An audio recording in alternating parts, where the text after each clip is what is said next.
నా ప్రియమిత్రుడు ఇద్దరం కలిసి చాలా దూర ప్రయాణం చేశాము. అతనితో కలిసి విశాఖపట్నంలో ఏదైనా కార్యక్రమం చేస్తే పాల్గొని ఉంటే బాగుండేమో, కానీ అలా కాకుండా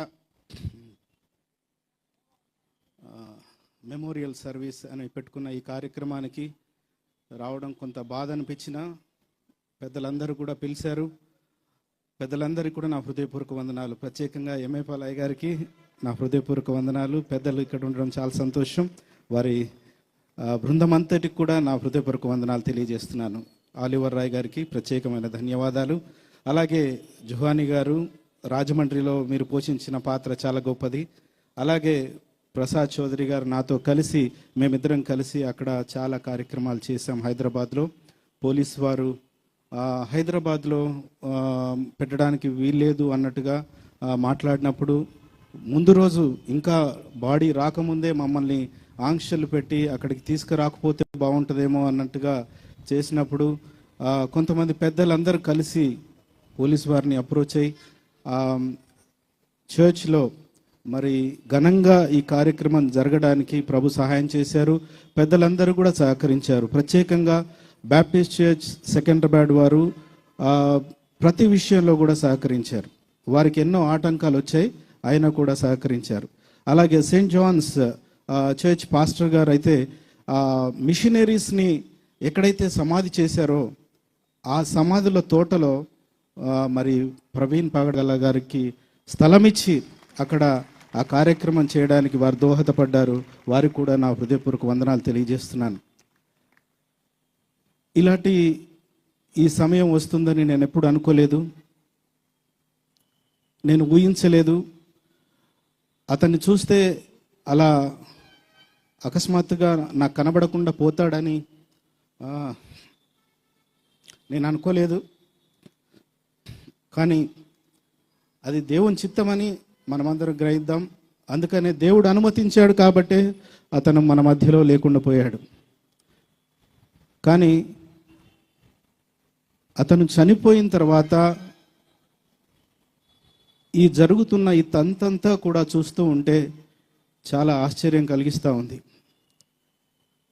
మన వాళ్ళల్లో కొంతమంది అనవసరమైన వాళ్ళని హీరోలుగా చేస్తున్నారేమో అనిపిస్తుంది. వాళ్ళకంత ప్రవీణ్ పగడాల గారిని చంపే అంత సీన్ లేదు వాళ్ళకి. ప్రభు అనుమతించాడు. ఎలా చనిపోయాడు అనేది ఒక పెద్ద అంశం. పోలీసు వారు ఇచ్చిన రిపోర్ట్ గురించి మనం మాట్లాడాల్సిన అవసరం లేదని నేను అనుకుంటున్నాను. ఎందుకంటే ఇంతకుముందే పెద్దలు చెప్పినట్టుగా ఏ క్రైస్తవ విశ్వాసి కూడా నమ్మేదాని కొరకు ఇష్టంగా లేరు. మనసా వాచ కర్మన నేను కూడా అదే నమ్ముతున్నాను.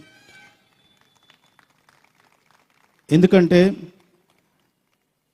అతను ఒక కుక్కను చంపేయాలంటే ఆ కుక్క పిచ్చిది అని చెప్పాలి, అప్పుడే 10 మంది రాళ్ళు వేస్తారు.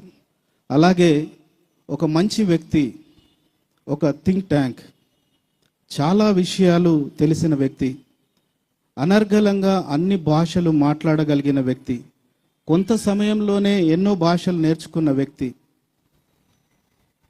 చాలా గ్రంథాలను చదివిన వ్యక్తి, అవతల వారి శక్తి ఎలాంటిది అని బేరీజు వేసుకొని వారితో మాట్లాడగలిగిన వ్యక్తి, ఒక్క మాట కూడా తూలనాడడం కానీ హేళన చేయడం కానీ ఎప్పుడు నేను చూడలేదు. ముఖం నిండా నవ్వుతూనే వారికి జవాబు చెప్పేవాడు. అతను అసలైన ప్రశ్న సిసలైన జవాబు అనే కార్యక్రమానికి ఇక నేను చెప్పాను, నాతో అవ్వదు, నేను టెక్నికల్ పర్సన్, నేను వెనకాల ఉండి నడిపిస్తాను, మీరు ముందు ఉండి చూసుకోండి అని చెప్తే చాలా కార్యక్రమాలు ముందుండి నడిపించిన వ్యక్తి. చాలా భాషల్లో కార్యక్రమాలు చేశారు. ఒక భాషనే కాదు. అలాంటి వ్యక్తి చనిపోవడం ద్వారా మన 2 రాష్ట్రాలకే కాదు, ప్రపంచవ్యాప్తంగా ఉన్న ప్రతి భాష మాట్లాడుతున్న క్రైస్తవుల గుండెల్లో మనోవేదన, దుఃఖం కలిగిందని నేను అనుకుంటా ఉన్నాను. ప్రపంచ దేశాలు కదిలాయి. ఇంతవరకు నాకు తెలిసి ఒక వ్యక్తి చనిపోతే ఇంతగా మరి జనాలు కదిలి రావడం, ఆ కదిలి రావడాన్ని చూసిన ప్రభుత్వాలు ఆంక్షలు విధించడం నేను ఇంతవరకు చూడలేదు. చాలామంది మీద కేసులు పెట్టారు. అందులో ఇక్కడ కూర్చున్న వాళ్ళు కూడా కొంతమంది ఉన్నారు. కేసులకి భయపడిపోయేదాని కొరకు ఏమీ లేము, కానీ అయితే ఇక్కడ విషయాలు మాట్లాడకూడదు కాబట్టి నేను మాట్లాడతలేదు. మనసులో చాలా వేదన ఉంది, చాలా మాట్లాడాలని ఉంది, కానీ మాట్లాడడానికి మనకు వీల్లేదు. మనకు ప్రతి ఒక్కరికి కూడా తెలుసు, ప్రతి ఒక్కరి మనసుల్లో ఏమి ఉందో నాకు అర్థమవుతా ఉంది. మీ మూమెంట్ని బట్టి, మీరు ఇక్కడ ఉన్న పెద్దలు ఇచ్చిన పిలుపును బట్టి, మీరు కదిలి రావడాన్ని బట్టి నాకు అర్థమవుతుంది ఏమంటే, ప్రవీణ్ పగడాల వాళ్ళు చెప్తున్నట్టుగా చనిపోయిన వ్యక్తి కాదు. ఆయన వెనకాల ఏదో జరిగింది అనేది అందరూ విశ్వసిస్తున్నారు. నేను కూడా అదే విశ్వసిస్తా ఉన్నాను. అయితే జెసికా సిస్టర్ గురించి ఇందాక బ్రదర్ చెప్పినట్టుగా ఆవిడ నిజంగా చాలా చాలా దుఃఖంతో ఉంది. ఎవరైనా ప్రవీణ్ గారు లేకపోతే మొట్టమొదట బాధపడే వ్యక్తి ఎవరు అనంటే భార్యనే.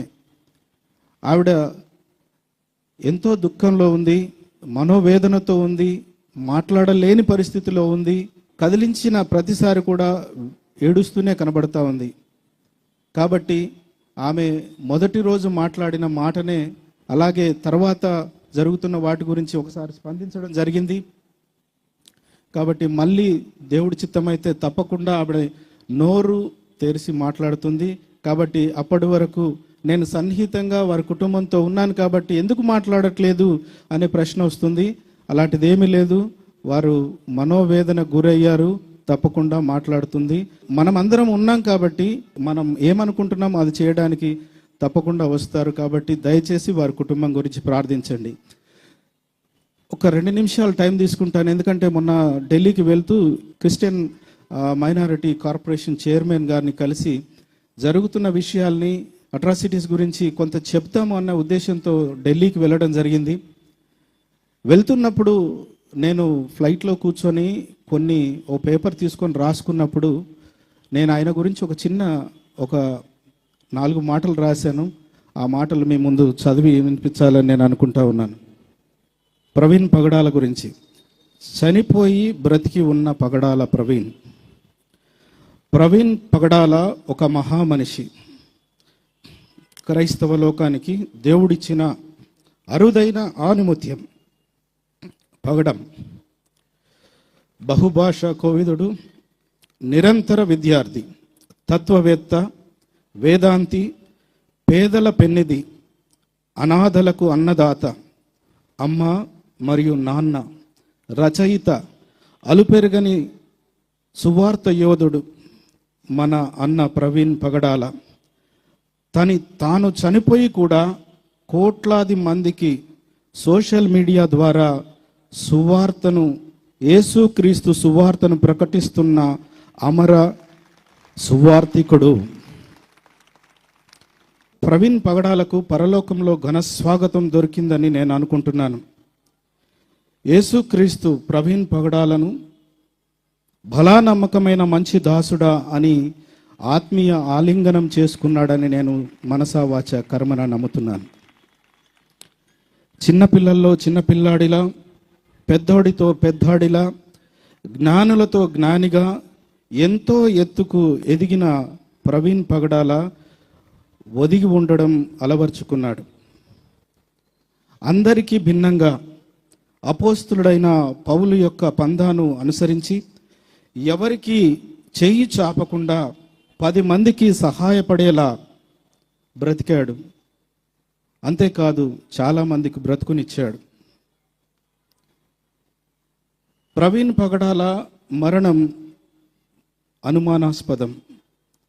పోలీస్ ఇచ్చిన రిపోర్టు క్రైస్తవ విశ్వాసులను, పెద్దలను కలవరపరిచింది. దాని గురించి పెద్దగా మాట్లాడదలుచుకోలేదు, కొన్ని ఎక్కువగా రాసుకున్నాను. అది కట్ చేస్తే, జరిగిన సంఘటన ఉన్నది ఉన్నట్టుగా వివరించడానికి ప్రభుత్వం కూడా ధైర్యం చేయలేదని నేను అనుకుంటా ఉన్నాను.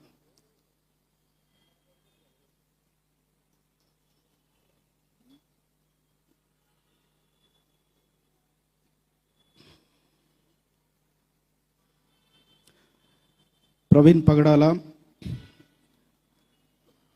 ఎవరూ లేని ఏకాకి కాదు. అతనికి కోట్లాది మంది ఆత్మీయ బంధువులు ఉన్నారు. వారు అభిమానులు కాదు అని నేను అనుకుంటున్నాను. ఎందుకంటే ఆ రోజు మీరు చూసినట్లయితే మార్చరీ దగ్గర అంబులెన్స్ వెనకాల పడి ఏడ్చుకుంటూ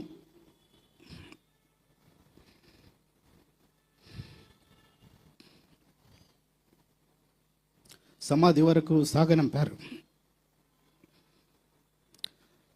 పెద్దలు ఇందాక మాట్లాడినట్టుగా కొందరు రాజకీయ నాయకులు పెద్దలు ప్రవీణ్ పగడాల గారిని మరొక క్రైస్తవ అంబేద్కర్ అని చెప్తున్నారు.